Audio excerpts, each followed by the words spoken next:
Greetings, one and all. My name is Lancer, and welcome back once again to Fate Zero. We're watching episode 2, and last time on, we're back in it once again. This wondrous world of fate, but also tragic, as we have become acquainted with some of the masters that will be taking part in the 4th Holy Grail War. That being Kiritsugu Emiya, with House Ainsburn, Tokiyomi Tosaka of House Tosaka, with Kirei Kotomine helping him as well, Waver Velvet, a rogue element, Kenneth Elmaloy Archibald, and some others that we'll get introduced to shortly. The servants have been summoned.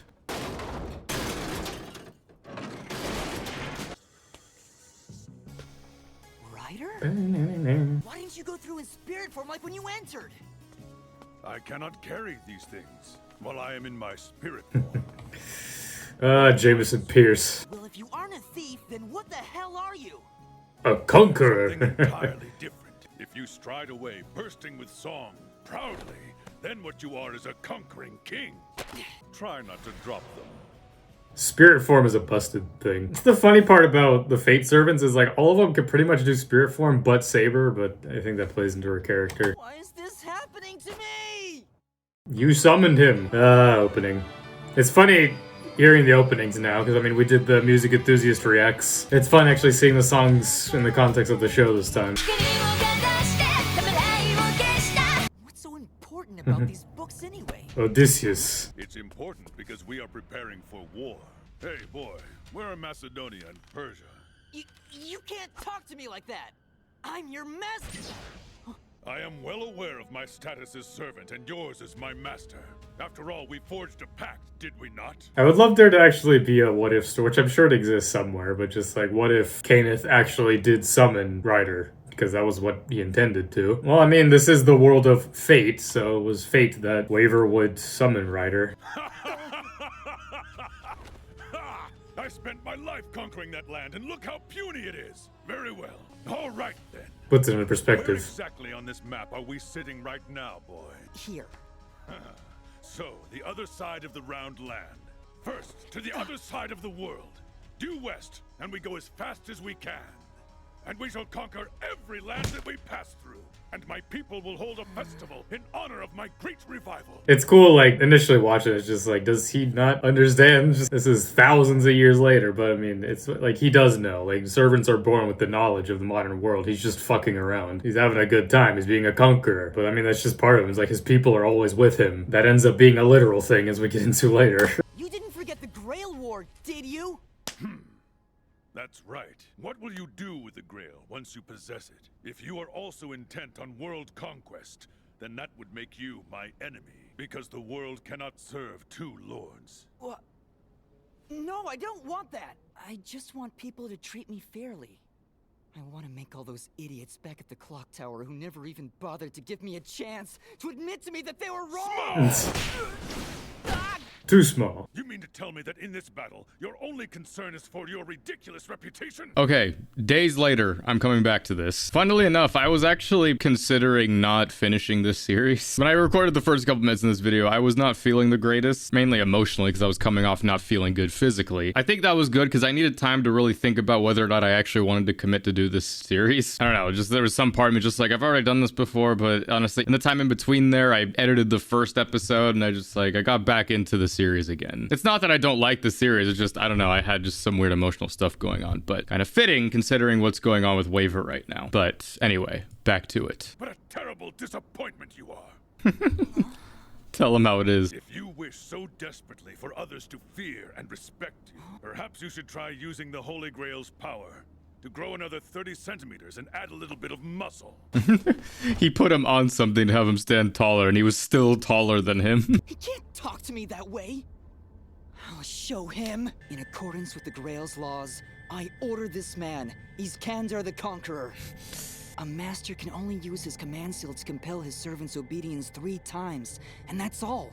Well, in most cases, yeah. Of course, we delve into other command seal bullshit later. Much later. For the most part, it's 3 times. That's why I honestly think it's such bullshit that Kirei gets picked as a master in the 5th war after this. The man who's the mediator of the church at that point. So it's like he has all the fucking sleeves of command seals. Well, also, you were just gonna, what, tell him to follow your orders? That's what's funny when we go into Fate Stay Night when Rin uses a command seal on Archer. Just like, I command you to obey me. It's like, okay. It's just a waste of a seal to do that. I have no choice but to. You're my master. It's just redundant at that point. As long as I get the Holy Grail, it doesn't matter. I shall acquire the Grail for you as you wish. Do you have any idea how you're going to do it?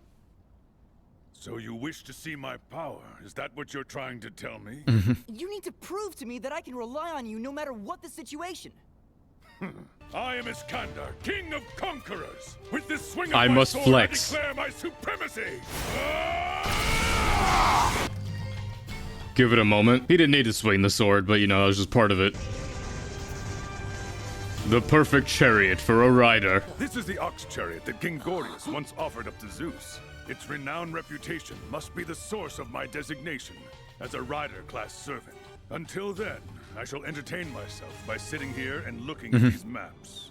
That will not pose a problem, will it?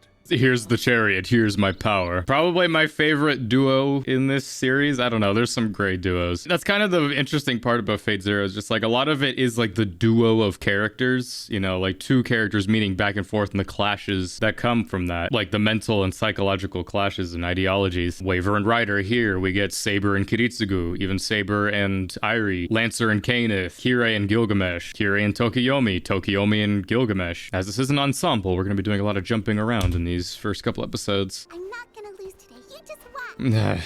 Nah, you little devil spawn. I found one. No way! Where is it? That's the very first chestnut bud today. First point to me.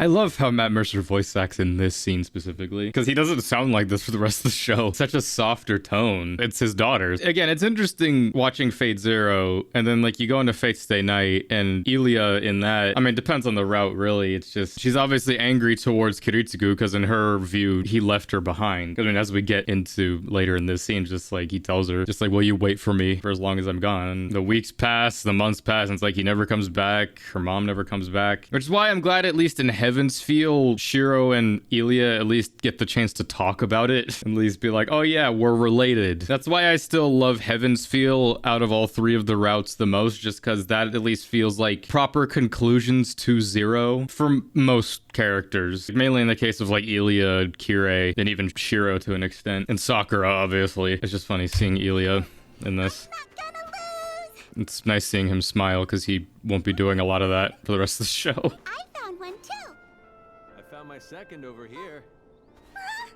It's just a stick. Hey, that isn't a chestnut branch. That branch is actually from a tree called a wingnut. It's almost like a chestnut. So as far as I'm concerned, it's a chestnut bud. It's literally not. It's a half point.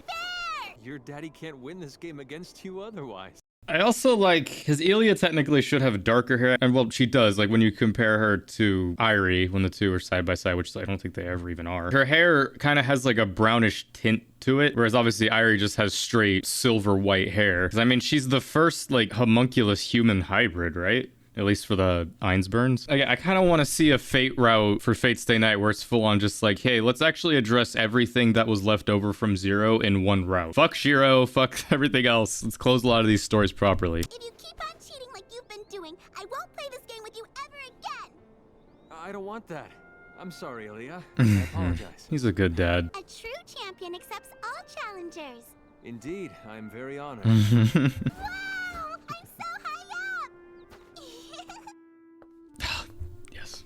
I was under the impression that my master had a colder heart than he's showing now. He does. It's just, you know, kids are kind of his soft spot because, you know, when he was around that age, things did not go well for him. See, like, when I first got into Fate, again, like, Fate is a franchise I didn't even know existed. It was cool having this be my introduction to Saber as a character. And it's also, like, this is my favorite version of Saber. A lot of the complaints that I see people have with Zero, I mean, they probably did it where they did Fate Stay Night and then Zero is just, like, Saber in this. She goes through it a lot. And also, she's the brunt of so much. People use just her as an example, just like, this is how you don't be a king, which, you know, I can't wait till we get to around episode 10. But that ends up being my favorite part of this show. Like, honestly, rewatching it every time, you know, it makes sense why Saber gets scorned as much as she does in this show. And going into Fate Stay Night, I don't know, I feel like Saber's character lacks a lot. I mean, obviously, the Fate Stay Night route, which is a route that I wish would get more attention. I get that Ufotable adapting it would kind of be redundant just because the first half of it is pretty similar to the first half of Unlimited Blade Works. But Saber in Unlimited Blade Works, she's kind kind of just there, I feel like. Her dynamic with Shiro is interesting, and, you know, a lot of the stuff that is referenced from Zero, like, you know, it's fun seeing her react to that. And then Heaven's Feel Saber,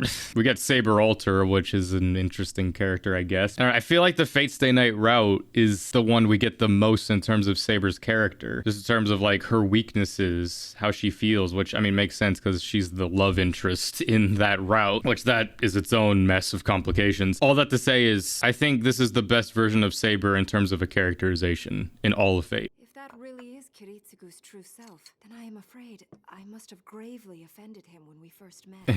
I was wondering if you're still concerned with our reaction when you were summoned. True, I did pretend to be a man during my original life. But surely there was no need for you two to be so shocked when you saw me. I mean, history told a different story. We just couldn't help it. King Arthur's legend is extremely famous. Do you think he might underestimate my ability? Simply because I am a woman? No, never. If he's upset as you think he is, he's probably upset at all the people who were around you at the time. The selfish ones. The ones cruel enough and uncaring enough to force the role of king upon an innocent little girl. It was inevitable that would happen. I had resigned myself to that fate. When I drew forth the sword from the stone. I believe that that upsets him even more than anything else. Your resignation to your fate. Oh my god. It's funny that Irie's really the one that sparks this conversation. I was thinking about too, I think this is one of my favorite scenes as well. I mean, a lot of these early scenes really are just because it establishes the ideologies and the characters so early on. I just don't even realize it. Just that, the fact that you've resigned yourself to your fate. I mean, again, we'll delve so much more into Saber's character in later episodes, but just, I respect her for that she's committed to that chivalrous path of a king will do everything for his people, even die for their people. But I also love how Iskandar views it as well. The king must be the greediest of them all. The king that inspires courage and also fear. There's a balance. You shift one way or the other, and that's weakness. He hasn't the right to question decisions made by those of my time, including those decisions I made myself. I'm afraid that Kiritsugu Emiya and the hero Arturia will never get along with each other. Yeah. He must have resigned himself to that fact. I mean, he also said last time, just like servants are tools just as much as weapons are. He wants to use the Holy Grail's power to save the world. That is his ambition. My own desire for the Grail is exactly the same. It is my fervent wish to save Britain, since I could not protect it in life. Well, if only you saw Britain today. Well, we gotta remember, this takes place in 1994. Still. I think what you and Kiritsugu seek is right and just.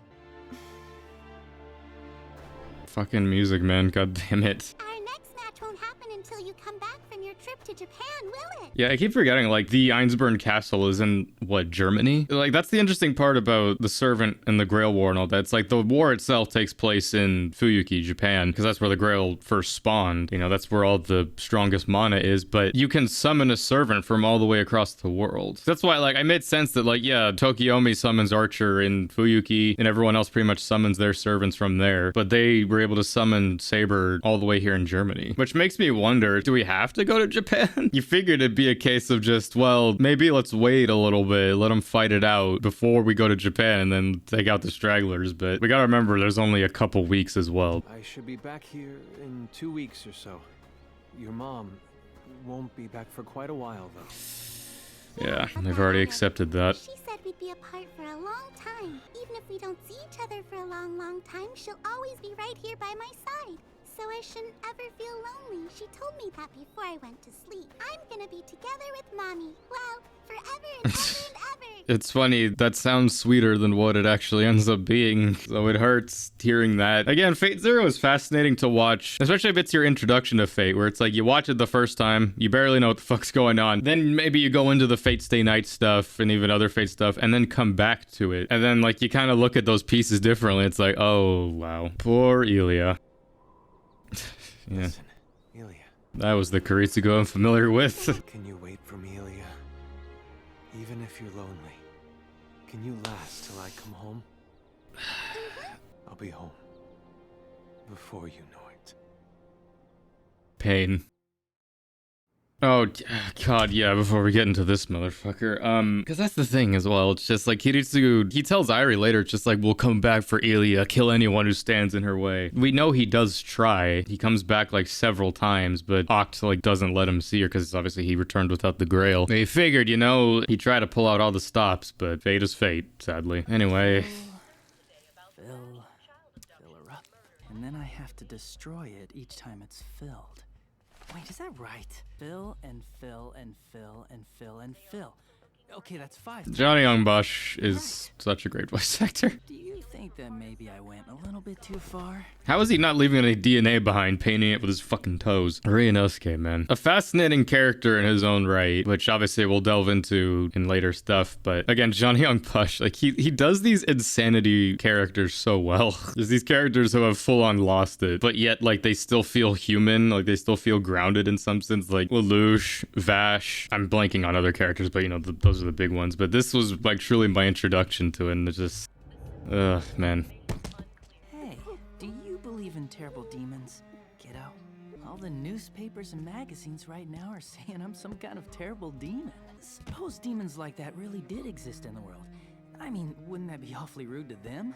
Yo, I'm Ryunosuke Uryu, and I'm a demon! I don't know if that's the right way to go about it. I believe it. I found this little baby.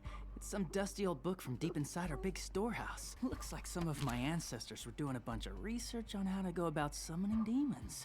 Summoning demons. If a demon does show up around here, would you mind letting it kill ya? What's that? Fuck this Grail, man. It's interesting because you can summon a servant without having a catalyst, not having a relic or whatnot, and the Grail will normally just pick for you. So it's like, is that book what was the catalyst for summoning Castor? Because, I mean, Castor has a book later, which is similar, I think. But, I mean, there's some interesting stuff later because, like, I mean, Shiro summons Saber, and, like, at the time, it's like, oh, that's a coincidence. But then you find out later, it's like, oh, it's because Shiro has Avalon within him, so that technically served as the catalyst. And same with Rin summoning Archer. She was trying to really summon Gilgamesh, even though he was already around, but it's like what she actually ended up using was the gemstone, which actually ended up summoning Emiya. The Grail works in mysterious ways sometimes. I ask you, you who calls to me, O summoner, who manifests me within the vessel of a caster. Castor. I ask you your name. Who art thou? Well, I'm Ryunosuke Uryu, and I'm currently working odd jobs. My hobby is murder of all varieties. Working odd jobs. The pact is now officially sealed. Can I have the job? Desire to possess the Holy Grail, exactly as you do. This is one of the weird ones. It's just like, I'm back to what Tokiomi said. Just like, the Grail will pick stragglers or whatever to fill out the ranks. I mean, as we go further and further into this show specifically, like, it begins to make sense why the Grail chooses specifically who it chooses. Like, in terms of why it picks Ryunosuke, the people in the show worship the Grail as if it's some omnipotent being, which, I mean, it is. But just in terms of it being a wish granter, it doesn't seek to grant any wishes other than its own. So I think it picks Ryunosuke because it seeks sacrifices, it seeks blood, it needs that in order to fully birth itself into the world. And obviously giving Ryunosuke Castor was just a match made in hell. Here, wanna eat this kid? Wow, that's human skin, isn't it? I hate that he can tell. Cthulhu Valunga. Fuck that. Don't be frightened, little boy. You'll be fine. You can leave the room through that door right over there. You think you can manage What's the that? circle on his arm? I've never known what that is. Hey, what are you doing? It's all part of the plan.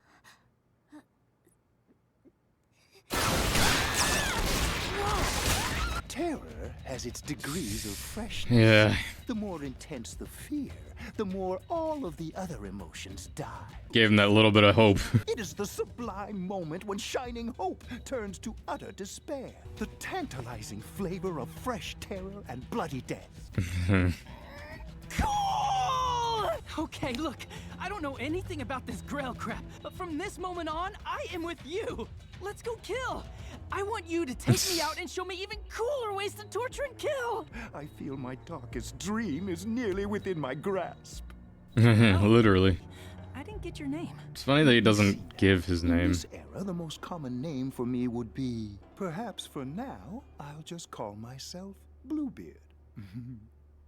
Bluebeard. Gilles de Rais. I don't know why he doesn't tell him his name. It's just like the most common name because Gilles de Rais is too hard to remember, I guess. When you actually look up Bluebeard and stuff like that, it makes sense for why that's his name. Because Bluebeard, it's like someone who takes on wives or something and then murders them and like murders children and stuff like that. You know, someone who's a perfect match for Ryunosuke. Gilles de Rais is also I mean, every character in this, I'm going to say, every character in this is fascinating. But, you know, it's one of those characters you immediately meet and it's just like, yep, you gotta go. But just, you know, on multiple rewatches of this, it's like I am more and more interested in the ideologies of these characters. Speaking of favorite characters. Contacted me.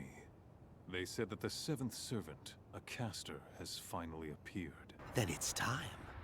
Indeed. So the church is just aware of servants being summoning? The manor is surrounded by a number of powerful magical barriers, but they should be child's play for you. I was under the impression that you were allies with Tokiomi Tosaka.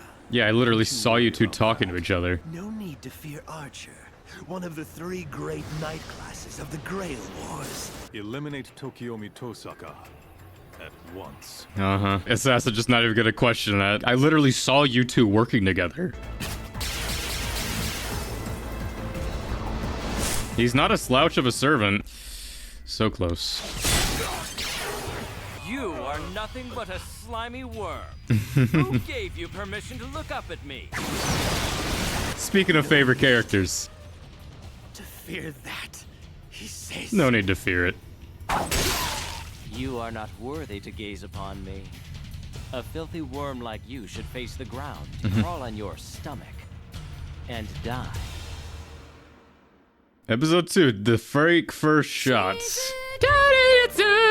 One of my favorite ending songs. We are established, to say the least. Well, that was episode 2 of Fate Zero. Yeah, I'm glad I'm committing to doing this. I needed that moment to sort of breathe and be like, all right, we're back, and boy, are we so back, because I love talking about this show. Like Assassin said there, like, Archer, one of the 3 great knight classes. I like that we have our 7 classes, but also the classes are kind of divided amongst, I guess, strongest to weakest. It's like Saber, Archer, and Lancer are the 3 knight classes, which, I mean, I guess more is divided amongst, like, they have, like, their signature weapons. And then you have Rider, Caster, Assassin, and Berserker that are part of the cavalry classes. Or mainly Rider, Caster, Assassin, because isn't Berserker part of, like, the Moon Cancer or something like that? There's other classes in Fate, obviously, but obviously the ones in this story are those main 7. You know, there's also like the Shield class ones, which I feel like they missed out on being called Defenders. There's Moon Cancers, there's Avengers, there's a lot of other ones. It's simple enough just with these. Early on, right now, like every character's still alive, so you know, we get these amazing moments with each character. And I've heard it said with some people that, like, you know, they prefer the second half of Fate Zero more than the first, but that's the thing though, you don't get the second half without the first half, you know? We're in so much setup and just, you know, the scheming, the plotting. Though the second half has a lot more action,